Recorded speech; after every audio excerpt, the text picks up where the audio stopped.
Well, here on 4 now, it's time for a summary of the news on this Christmas Day with John Suchet.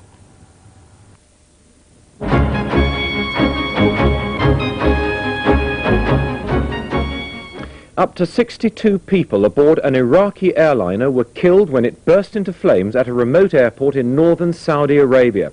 Some reports claim that the scheduled Boeing 737 on a flight to Jordan with 101 people aboard was forced down by hijackers and may have been blown up by them.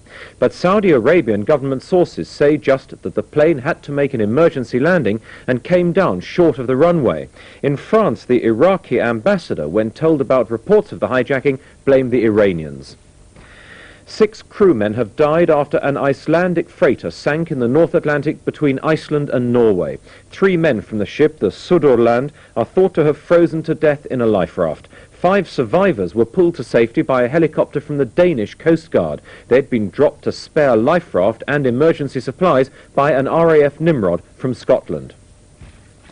Heavy casualties are feared after an explosion in a coal mine in the Soviet Union. A methane gas blast ripped through the mine near Donetsk in the southern Ukraine yesterday. Official reports have given no exact figures, but speak of some deaths.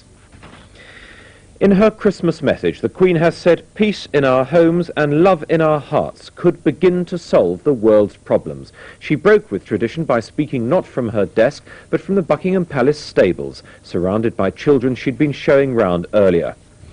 And in his Christmas sermon, the Archbishop of Canterbury, Dr. Robert Runcie, said Christmas changes people, if only for a few days. He called it a sign of the possibility of peace on earth. And in Rome, the Pope has warned against what he called menacing powers which use their wealth for weapons. He told a crowd of about 20,000 outside St. Peter's that it was not permissible for man to destroy the world. The French television soundman held hostage in Lebanon for nearly 10 months has returned home to a welcome from his wife and the French Prime Minister. Aurel Cornea, who was released by a group called the Revolutionary Justice Organization yesterday, said he thought other hostages might be released soon. That's the end of this summary from Channel 4 News. The next news from ITN will be on ITV at 10 o'clock.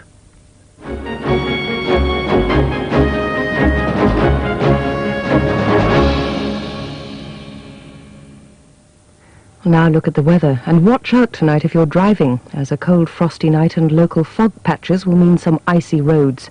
South Wales and southern England will have a little light rain tonight, and northwest Scotland will stay cloudy with a few showers of sleet, and the winds will be mainly light everywhere.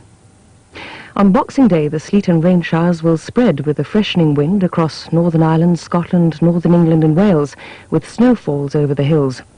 The rest of the country should have a mostly dry day with a few bright spells, but it'll be a cold day for most of us, though temperatures will just about reach normal in the extreme south. And that's the weather. No pianist has received wider acclaim than Vladimir Horowitz, and few artists are so retiring. The film in a few moments reveals an intimate portrait of his life as he performs privately in his own New York studio.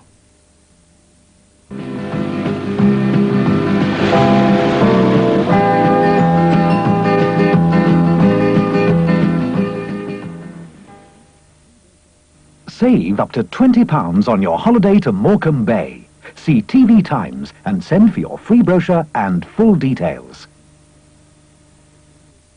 The Harrogate District for parks, gardens, moors, dales and Yorkshire hospitality. Make England's floral region your holiday centre this year. For up to 4 free brochures of holidays advertised on Tyne Tees television, cut out the coupon in the TV Times or telephone Tyneside 232 6070.